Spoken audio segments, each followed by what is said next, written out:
ಎನ್ನುವ ಒಬ್ಬ ಸಾಮ್ರಾಟನಿಲ್ಲದಿದ್ದರೆ ನಾವೆಲ್ಲ ಕೂಡ ಹಿಂದೂಗಳಾಗಿ ಉಳಿಯುತ್ತಿರಲಿಲ್ಲ ಅಂತ ಹೇಳಿ ಕವಿ ಇದನ್ನ ಶಿವಾಜಿಯ ಬಗ್ಗೆ ವರ್ಣಿಸ್ತಾರೆ.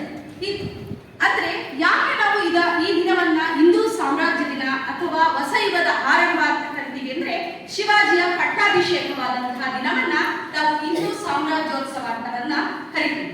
ಅಂದ್ರೆ ರಾಷ್ಟ್ರೀಯ ಸ್ವಯಂ ಸೇವಕ ಸಂಘವು ಶಿವಾಜಿಯು ಹಿಂದೂ ಭಾರತೀಯತೆಗೆ ಹಿಂದೂ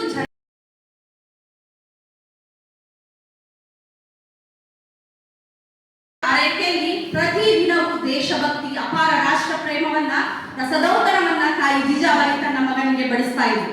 ಪ್ರತಿಯೊಂದು ಅಗೋ ನೋಡು ಮಗು, ಅಲ್ಲಿ ಹಾರಾಡ್ತಿರ್ತಕ್ಕಂತಹ ಹಸಿರು ಎಲ್ಲಾ ಧ್ವಜಗಳು ಏನಿದೆ ಅದನ್ನ ಕಿತ್ತು ಬಿಸಾಕಿ ಎಲ್ಲಾ ಕಡೆ ಭಗವದ್ ಧ್ವಜ, ಕೇಸರಿ ಧ್ವಜವನ್ನ ನೀನು ಹಾರಿಸಬೇಕು ಅಂತ ಹೇಳಿ ಪ್ರತಿಯೊಂದು ವಿಚಾರದಲ್ಲೂ ತನ್ನ ಜವಾಬ್ದಾರಿ, ಅಪಾರ ದೇಶ ಪ್ರೇಮವನ್ನ ತನ್ನ ಮಗನಲ್ಲಿ ಜಿಜಾಬಾಯಿ ತುಂಬುವಲ್ಲಿ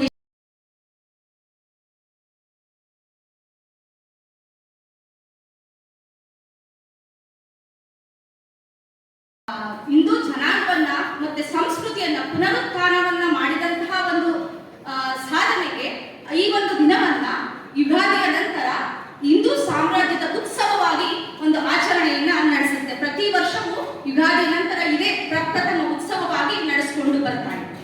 ಹಾಗಾದ್ರೆ ನಾವು ಶಿವಾಜಿಯ ಕೊಡುಗೆಗಳನ್ನ ನಾವು ಇಲ್ಲಿ ಸ್ಮರಿಸಬೇಕಾಗುತ್ತೆ. ಯಾಕೆ ಅವನ ಪಟ್ಟಾಭಿಷೇಕವನ್ನ ಹೊಸ ಯುಗದ